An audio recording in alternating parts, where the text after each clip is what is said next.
Hello दोस्तों, नमस्कार। स्वागत है आपका हमारे YouTube channel study with Uttarakhandi पर।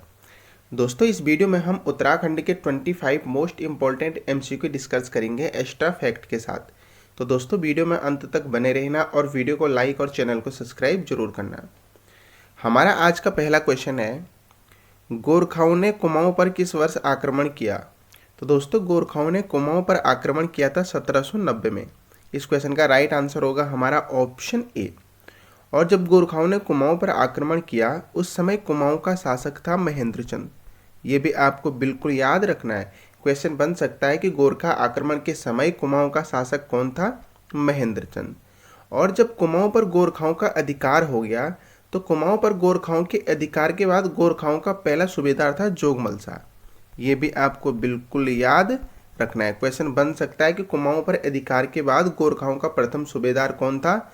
जोगमल शाह। और दोस्तों, कुमाऊं पर गोरखाओं ने 1790 से लेकर 1815 तक क्या किया? अधिकार किया, शासन किया। और इन्होंने दोस्तों कुमाऊं पर कुल 25 वर्षों तक शासन किया। ये भी आपको बिल्कुल याद रखना है। क्वेश्चन बन सकता है कि गोरखाओं ने कुमाऊं पर कितने वर्षों तक शासन किया? तो 25 वर्षों तक किया और 1790 से लेकर 1815 तक किया। बढ़ते हैं अगले क्वेश्चन की तरफ। अगला क्वेश्चन है हमारा, गोरखा सैनिकों का प्रमुख हथियार खुखरी बनाने का प्रमुख केंद्र कहाँ था? तो दोस्तों, जो गोरखा सैनिक होते थे उनका प्रमुख हथियार होता था खुखरी। और खुखरी बनाने का जो प्रमुख केंद्र था वो था गढ़ीनगर। इस क्वेश्चन का राइट आंसर होगा हमारे ऑप्शन सी। और दोस्तों, गोरखा सैनिकों के लिए जो खुखरी बनाते थे वो बनाते थे नेवार जाति के लोहार। ये भी आपको बिल्कुल याद रखना है। क्वेश्चन बन सकता है कि गोरखा सैनिकों के लिए खुखरी कौन बनाते थे? तो दोस्तों, नेवार जाति के जो लोहार थे वो गोरखा सैनिकों के लिए खुखरी बनाते थे। अगला क्वेश्चन है हमारा, उत्तराखंड में ब्रिटिश शासन का प्रारंभ किस वर्ष हुआ? तो दोस्तों, उत्तराखंड में ब्रिटिश शासन का प्रारंभ हुआ था 1815 में। इस क्वेश्चन का राइट आंसर होगा हमारा ऑप्शन बी। और जैसे ही ब्रिटिश शासन लागू हुआ, गढ़वाल दोस्तों दो भागों में बंट गया था। ये भी आपको बिल्कुल याद रखना है। ब्रिटिश शासन लागू होने के बाद गढ़वाल दो भागों में बंट गया था, ब्रिटिश गढ़वाल और टिहरी रियासत। ये आपको बिल्कुल याद रखना है। क्वेश्चन बन सकता है कि उत्तराखंड में ब्रिटिश शासन प्रारंभ होने के बाद गढ़वाल कितने भागों में बंट गया था? तो आप बताएंगे दो भागों में, ब्रिटिश गढ़वाल और टिहरी रियासत। अगला क्वेश्चन है हमारा, असहयोग आंदोलन के समय कुमाऊं के कमिश्नर कौन थे? तो दोस्तों, असहयोग आंदोलन के समय कुमाऊं के कमिश्नर थे पी विडम। इस क्वेश्चन का राइट आंसर होगा हमारा ऑप्शन सी। और दोस्तों, अगर हम पी विडम के कार्यकाल की बात करें तो 1914 से लेकर 1921 तक पी विडम का क्या था? शासन था। और 1921 में पी विडम के द्वारा फॉरेस्ट ग्रीवेंस कमेटी का गठन किया गया। ये भी आपको याद रखना है, मोस्ट इंपॉर्टेंट फैक्ट है। क्वेश्चन बन सकता है कि फॉरेस्ट ग्रीवेंस कमेटी का गठन किसके द्वारा किया गया था? पी विडम के द्वारा किया गया था। और कब किया गया था? तो ये किया गया था 1921 में। और जो ये कमेटी थी फॉरेस्ट ग्रीवेंस कमेटी, इसके अध्यक्ष भी कौन थे? पी विडम। आपको ये फैक्ट भी याद रखना है। अगला क्वेश्चन है हमारा, राज्य में आपदा प्रबंधन का प्रथम प्रयास किस कमिश्नर ने किया था? तो दोस्तों, राज्य में आपदा प्रबंधन का जो प्रथम प्रयास किया था वो किया था हेनरी रैमजे ने। इस क्वेश्चन का राइट आंसर होगा हमारा ऑप्शन ए। अब दोस्तों, अगर हम हेनरी रैमजे के कार्यकाल की बात करें तो 1856 से लेकर 1884 तक इन्होंने क्या किया? शासन किया। ये भी आपको बिल्कुल याद रखना है। पूछा जा सकता है कि हेनरी रैमजे का शासनकाल कब से कब तक था? तो 1856 से 1884 तक क्या था? हेनरी रैमजे का शासन काल था। और हेनरी रैमजे को कुमाऊं का बेताज बादशाह भी कहा जाता है। ये भी आपको बिल्कुल याद रखना है। बढ़ते हैं अगले क्वेश्चन की तरफ। अगला क्वेश्चन है हमारा, कुमाऊं का ऐसा कमिश्नर जो गढ़वाली भाषा बोलने में सक्षम था एवं कृषकों और मजदूरों के घर रोटी खाने में नहीं हिचकता था। तो दोस्तों, वो था हेनरी रैमजे। इस क्वेश्चन का राइट आंसर होगा हमारा ऑप्शन सी। और दोस्तों, हेनरी रैमजे से आपको एक फैक्ट और याद रखना है। क्वेश्चन बन सकता है कि हेनरी रैमजे किसका चचेरा भाई था? तो दोस्तों, जो जनरल डलहौजी थे उनका चचेरा भाई था हेनरी रैमजे। आपको ये भी याद रखना है। अगला क्वेश्चन है हमारा, ईसाई धर्म की शिक्षा लेने वाला प्रथम गढ़वाली कौन था? दोस्तों ईसाई धर्म की शिक्षा लेने वाला प्रथम गढ़वाली था ख्याली रमोला। इस क्वेश्चन का राइट आंसर हो जाएगा हमारा ऑप्शन बी। अगला क्वेश्चन है हमारा, किस वर्ष चमोली जनपद में वन पंचायतों का गठन किया गया? दोस्तों ये एक प्रीवियस ईयर क्वेश्चन है। तो दोस्तों चमोली जनपद में वन पंचायतों का गठन किया गया था 1932 में। इस क्वेश्चन का राइट आंसर होगा हमारा ऑप्शन ए। अगला क्वेश्चन है हमारा, उत्तराखंड में आलू की खेती सर्वप्रथम कब की गई थी? तो दोस्तों उत्तराखंड में आलू की खेती सर्वप्रथम की गई थी 1823 में। इस क्वेश्चन का राइट आंसर होगा हमारा ऑप्शन बी। और दोस्तों उत्तराखंड में 1823 में आलू की खेती सर्वप्रथम की गई थी देहरादून में, और ये की गई थी मेजर यंग के द्वारा।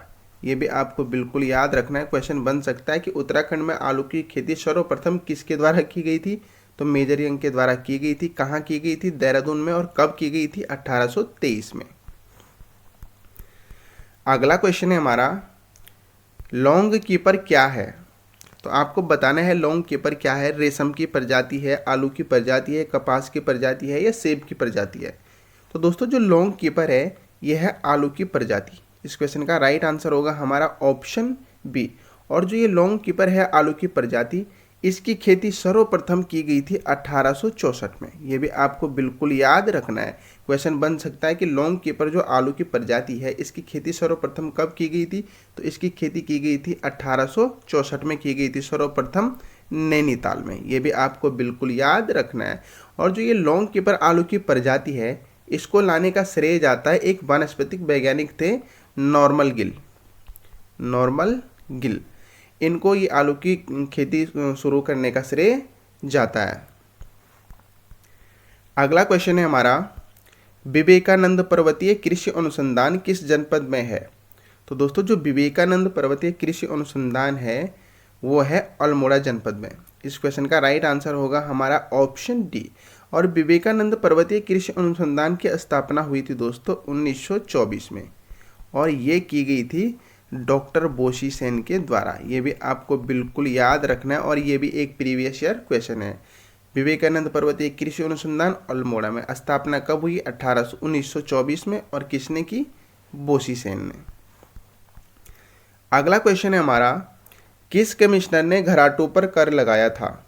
तो दोस्तों घराटों पर जो कर लगाया गया था वो वैकेट के द्वारा लगाया गया था। इस क्वेश्चन का राइट आंसर होगा हमारा ऑप्शन ए।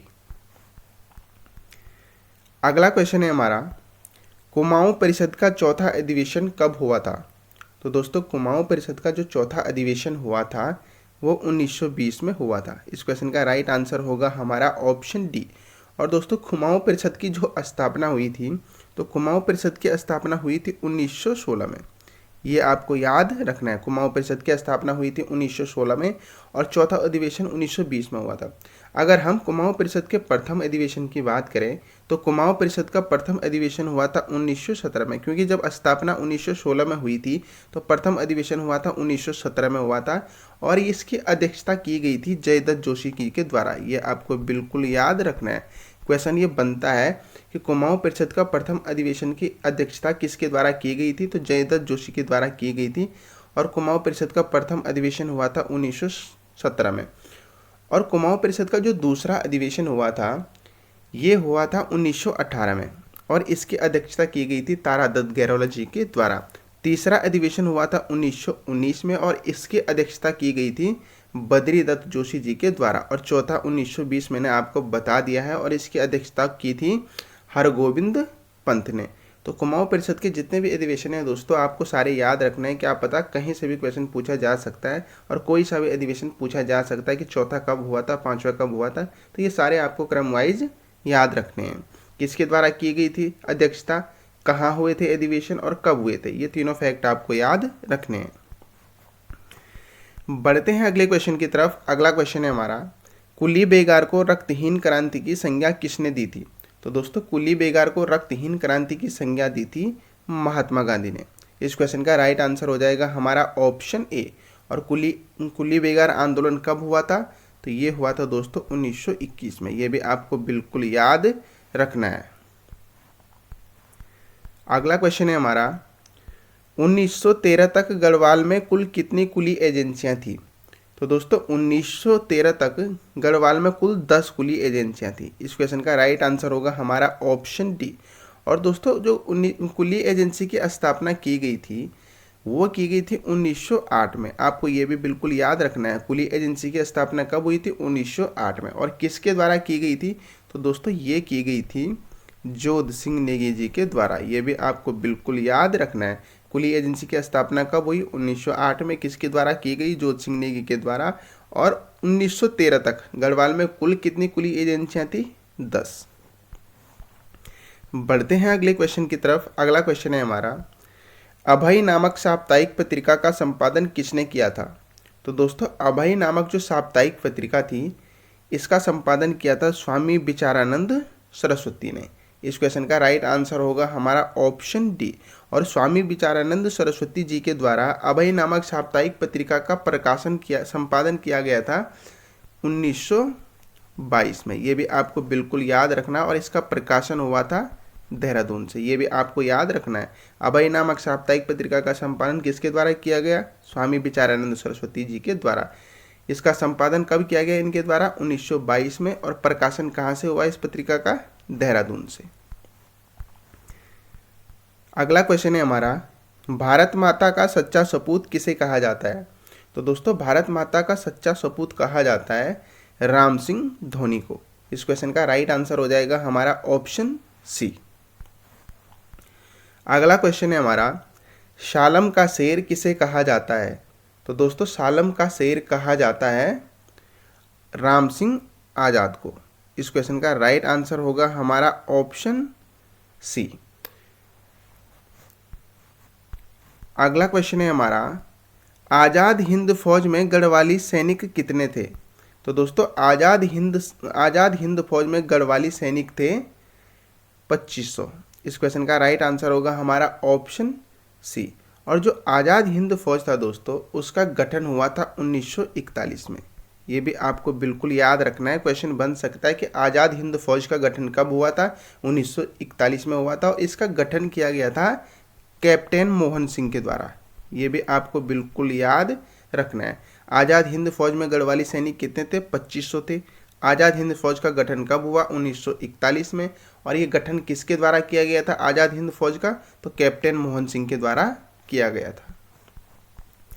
अगला क्वेश्चन है हमारा, कनक देई किस शासक की संरक्षिका थी? तो दोस्तों जो कनक देई थी वो प्रदीप शाह की संरक्षिका थी। इस क्वेश्चन का राइट आंसर होगा हमारा ऑप्शन बी। अगला क्वेश्चन है हमारा, उत्तराखंड में प्रथम समाचार पत्र द हिल्स का प्रकाशन कब हुआ? तो दोस्तों उत्तराखंड का जो समाचार प्रथम अंग्रेजी दोस्तों जो द हिल्स था ये एक अंग्रेजी समाचार पत्र था। और उत्तराखंड में जो प्रथम अंग्रेजी समाचार पत्र था द हिल्स, इसका प्रकाशन हुआ था 1842 में। इस क्वेश्चन का राइट आंसर हो जाएगा हमारा ऑप्शन डी। और 1842 में इसका प्रकाशन हुआ था मसूरी से। ये भी आपको बिल्कुल याद रखना है। और दोस्तों इसके संपादक थे जॉन मैकिनन। आपको ये भी याद रखना है। इसके संपादक कौन थे?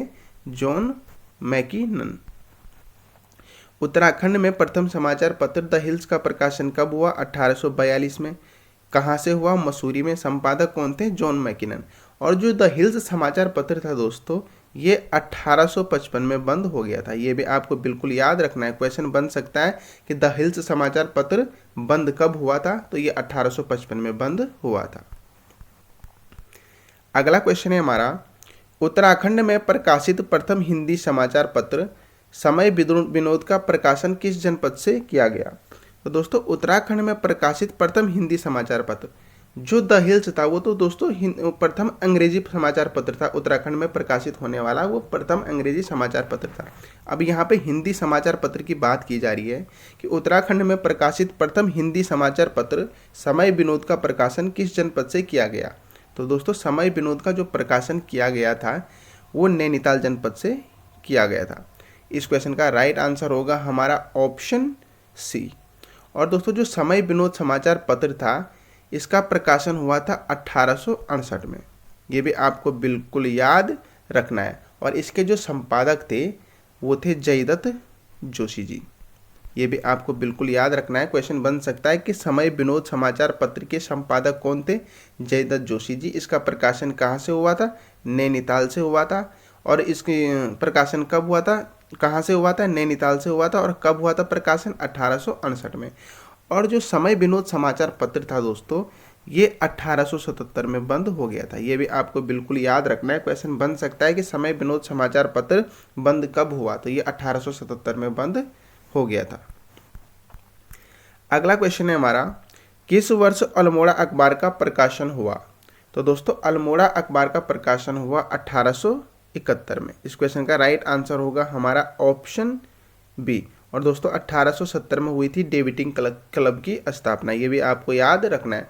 तो अल्मोड़ा अखबार का जो प्रकाशन हुआ था वो 1871 में हुआ था। और जो अल्मोड़ा अखबार के संपादक थे दोस्तों, बुद्धि बल्लभ पंत जी। ये भी आपको बिल्कुल याद रखना है। क्वेश्चन बन सकता है कि अल्मोड़ा अखबार के संपादक कौन थे? तो आप बताएंगे बुद्धि बल्लभ पंत जी। और अल्मोड़ा अखबार का प्रकाशन कब हुआ? 1871 से। और दोस्तों जो अल्मोड़ा अखबार था, इसका सरकारी रजिस्ट्रेशन नंबर था 10। ये भी आपको याद रखना है। क्वेश्चन बन सकता है कि अल्मोड़ा अखबार का सरकारी रजिस्ट्रेशन नंबर क्या था? तो सरकारी रजिस्ट्रेशन नंबर था इसका 10। बढ़ते हैं अगले क्वेश्चन की तरफ। अगला क्वेश्चन है हमारा, किस पत्र में कुली बेगार आंदोलन को स्वाधीनता का संग्राम कहा गया? तो दोस्तों कुली बेगार आंदोलन को स्वाधीनता का संग्राम कहा गया था शक्ति समाचार पत्र में। इस क्वेश्चन का राइट आंसर हो जाएगा हमारा ऑप्शन ए। अगला क्वेश्चन है हमारा, किस पत्र में अल्मोड़ा अखबार बंद होने पर एक व्यंग लिखा गया था कि एक फायर के 3 शिकार, कुल्ली, मुर्गी व अल्मोड़ा अखबार? तो दोस्तों ये लिखा गया था पुरुषार्थ में। इस क्वेश्चन का राइट आंसर हो जाएगा हमारा ऑप्शन सी। क्या लिखा गया था? एक फायर के 3 शिकार, कुल्ली, मुर्गी व अल्मोड़ा अखबार। तो दोस्तों ये व्यंग लिखा गया था अल्मोड़ा अखबार के बंद होने के बाद। पुरुषार्थ जो समाचार पत्र था उसमें ये व्यंग लिखा गया था। तो दोस्तों ये थे हमारे आज के कुछ इंपॉर्टेंट एमसीक्यू। आशा करता हूँ आपको वीडियो अच्छी लगी होगी। अगर आपको वीडियो अच्छी लगती है तो वीडियो को लाइक और चैनल को सब्सक्राइब जरूर करें। Thank you.